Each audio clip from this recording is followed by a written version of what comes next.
That's how I became. This Sober Vet. Yo live, yo live, yo live, wow. Our mission is to normalize sobriety with veterans who are using and abusing substances in a harmful, self-medicating way.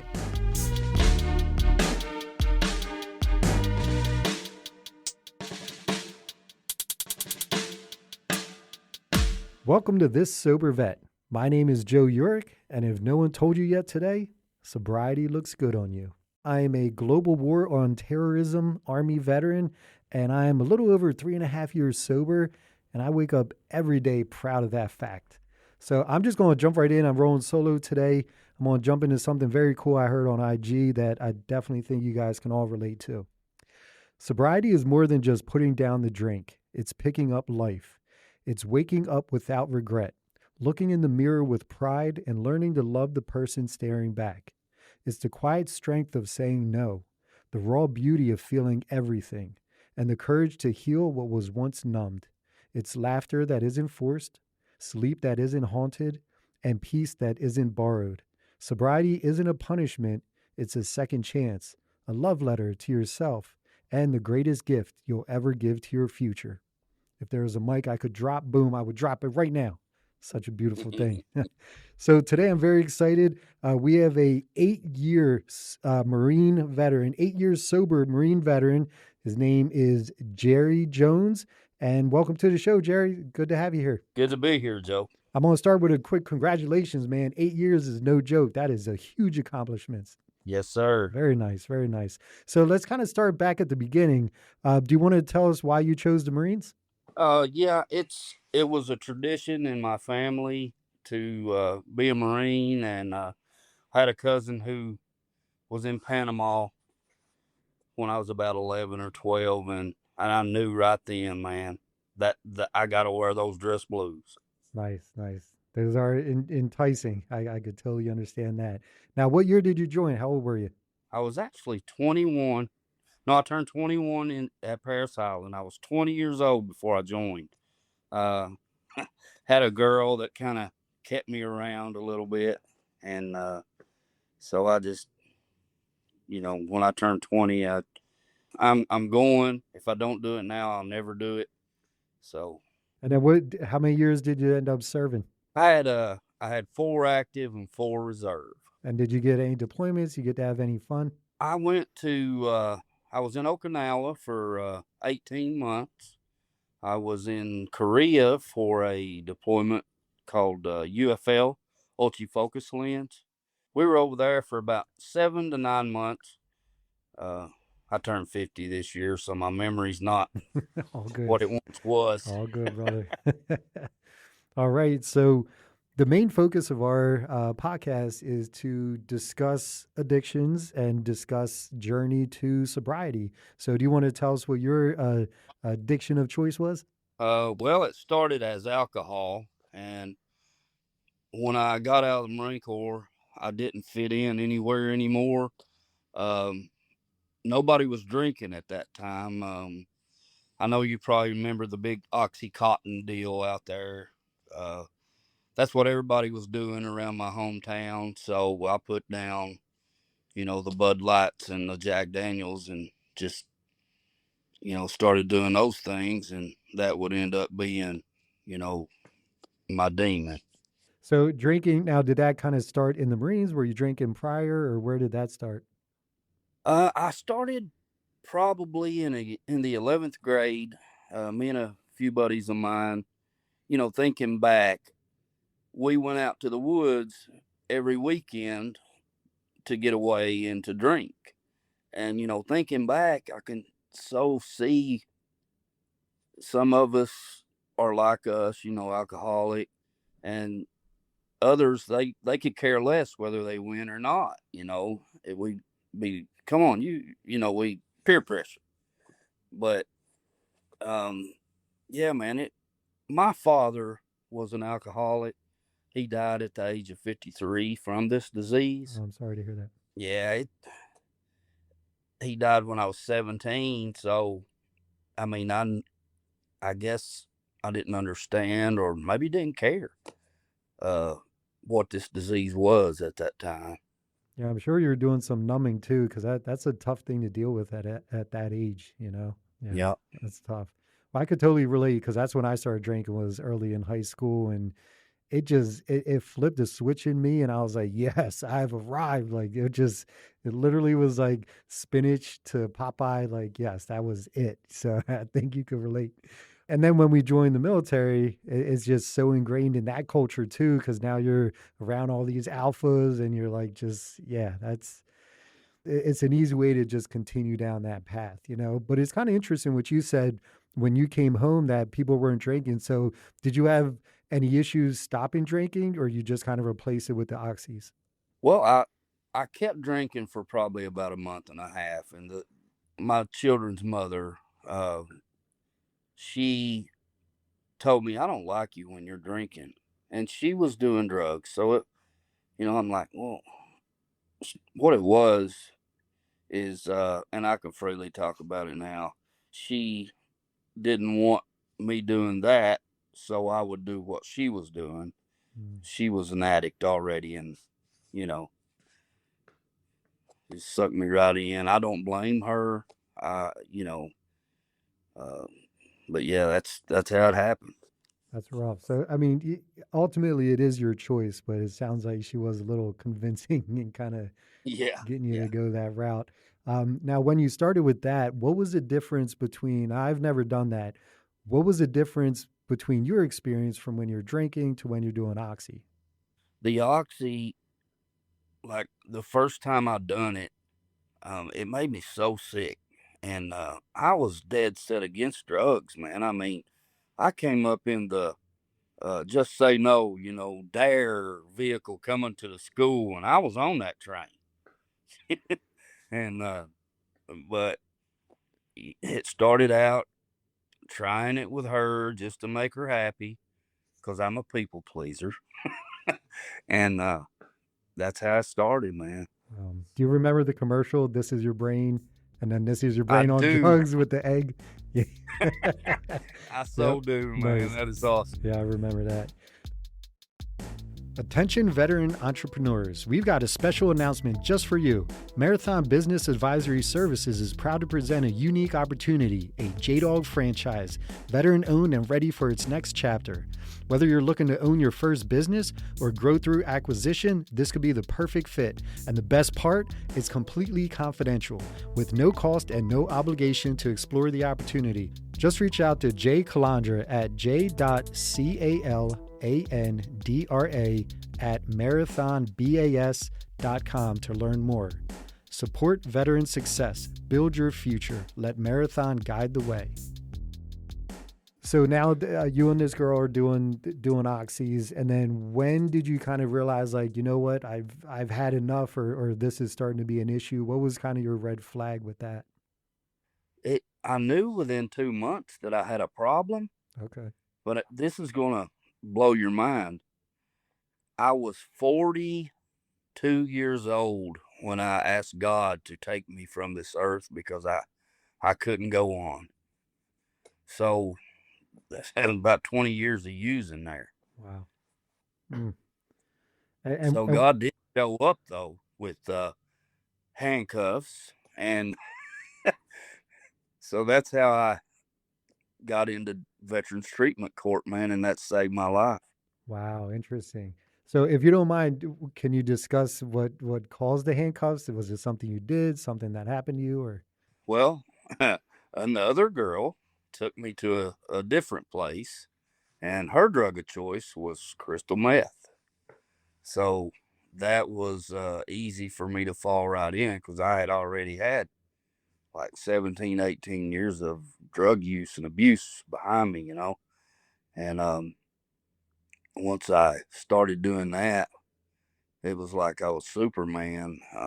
None of the, you know, fears or, the resentments and all that went away.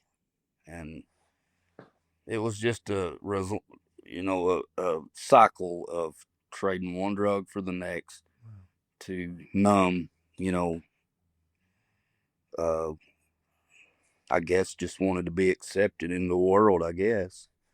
Now, I have a question because I often wonder this. So, when you're in that situation and you're deep in the addiction, are you maintaining a job to be able to afford this? Like, how are you making that part happen? Okay, that goes back to what you asked me that I didn't answer. We were peddling drugs to, you know, we smoked and gas and stuff like that.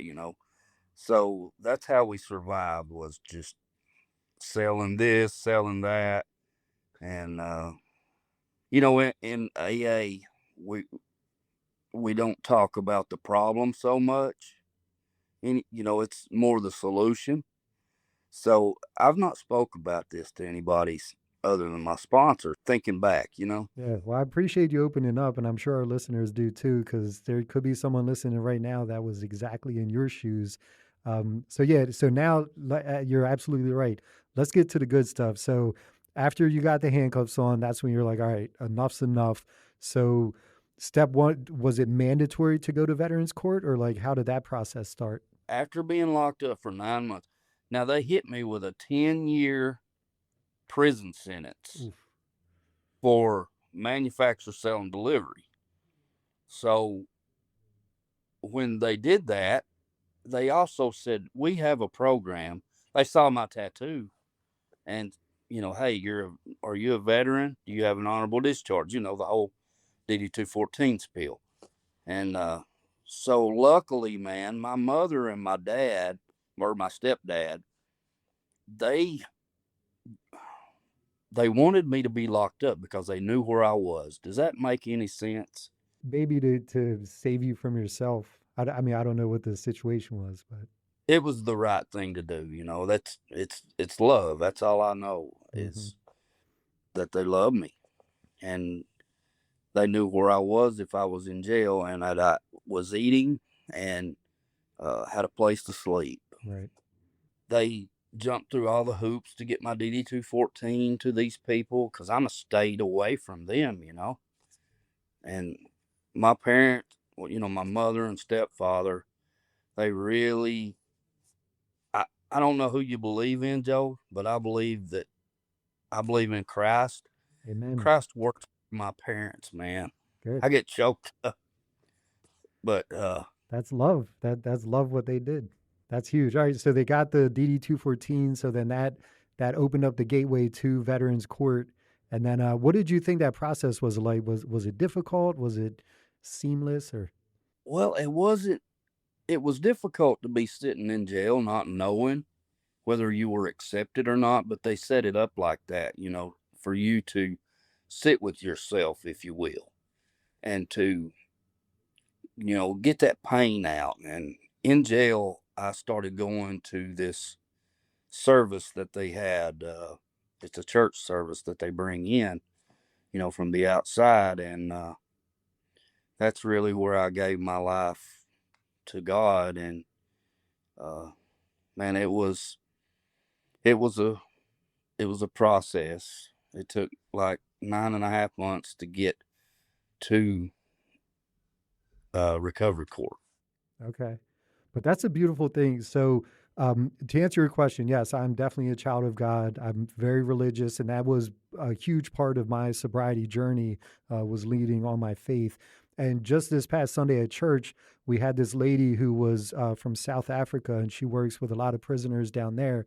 And one thing that she mentioned during her speech that hit me was a lot of people in prison, she was like, stop like getting down on what got you here. Now that you're here, let God work on you. And she was referring to them as wounded healers, which I thought was pretty cool because, like, if you think about it, all of us ex addicts, we are wounded healers because now that we're on this side of sobriety, we all want others to get like this because we were wounded, but now we're healers. So like that term really stuck with me. So it's interesting that you brought that up because I feel like here you are, Jerry, as a wounded healer by getting your story out there. So that's good stuff. Yeah. Yeah.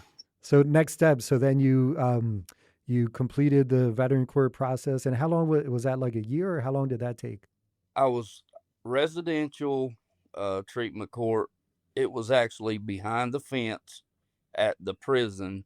Um, we had freedoms to go out and work as a group. Um, you know, they'd take 6 or 8 of us out. We'd do some community service, but we gave back to the community, and so after 13 months, you get to graduate to a halfway house. So when you do that, you stay in recovery court, but then you got to get a job. You have to, be a productive citizen. And they saved my life, man. I mean, I didn't know, Joe, how to be a productive member of society until they taught me how. Wow.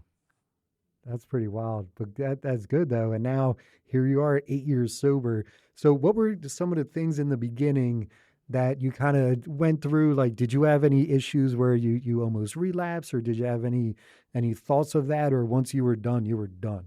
No, I relapsed one time. Once I got out into society and started working, uh, got my own vehicle, and all this. I worked with a guy, and he gave me meth, and I did it, the one time.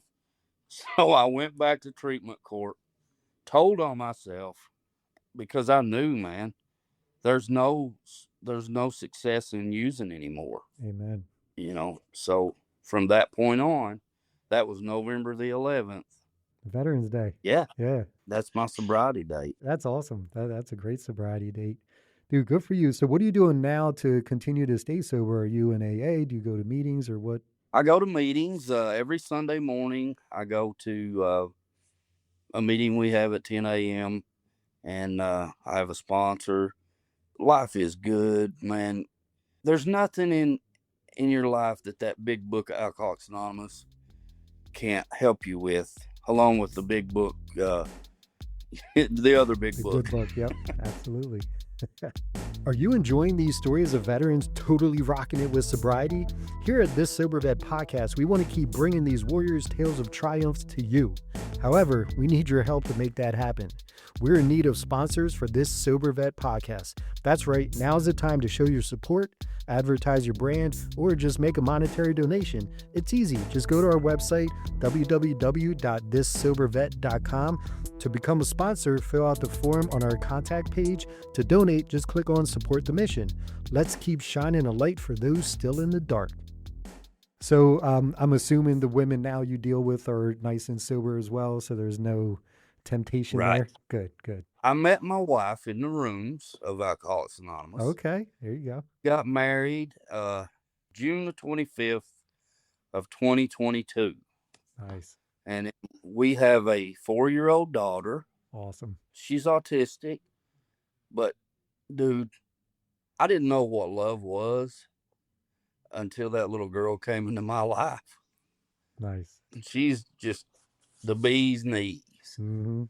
Kids will do that for you, brother. I hear you. I have 2 boys myself, and they helped me calm down too, because when you're just living for you, there's no rules. But when you have that child and you know they're dependent on you, that definitely changes things. Yeah, that's awesome. Very nice. So, what would you tell someone who is currently struggling and hears that you've been sober for 8 years, and they might be a Marine veteran as well, and they're just down on themselves? And what would you say to them, Jerry, to kind of motivate them that if you could do it, anyone could do it? Well, I mean, trust the process, man. Find another person. It doesn't even have to be a veteran, but in my experience, a like-minded person, another veteran, that's where it's at. Find somebody who's like you, who's been where you are, and ask for help. That was my hardest thing to do, Joe, was to ask for help, Mm-hmm. because the Marine Corps instills pride and bull crap. Right. You got to ask for help, brother. Absolutely. No, that's great advice. I agree with that. So, earlier, you had said that you had broke a generational curse because your dad was an alcoholic, right? Right. So I did the same because my father was an alcoholic as well. That definitely brought me closer to my family by breaking that curse. Now, it sounds like by you breaking that curse, it helped you create a family that's built on love and not substances, right? Right. That's huge. So I've got two older sons that I had with the woman I was telling you about that introduced me to the drugs. Hmm. One's 23, one's 21. And I have the best relationship with them boys. And I have an older daughter that happened, in Okinawa. Okay. And then now my 4-year-old daughter, we got a great family, man. That's awesome. And then how long have you been working? I see you're at work now. How long have you been doing what you're doing? Probably off and on 20 some years I've been doing. I'm a mechanic, and but I really got serious about it when I went back to work after Veterans Court. So probably the full 8 years I've been really serious about it. Nice. And that helps keep your mind occupied. You're doing something productive. You're working with your hands. Like, that's awesome. So, would you say your support system now is your family? I mean, you do go to AA, but so you have a sponsor and everything. Now, do you meet with them outside of AA, or if you're having a rough time, like you have people you could call on? Oh yeah, yeah. I'll call my sponsor. I call my mom and I have a great relationship now. I have a sister who's in recovery. Okay. She's actually a counselor. Nice. Um, and then my wife's family, they're really supportive. Her father is a Baptist minister, so I've got God everywhere. That's good. Surround yourself by God, and you can't go wrong. That's a beautiful thing. My name is Jerry Jones, and that's how I became this sober vet.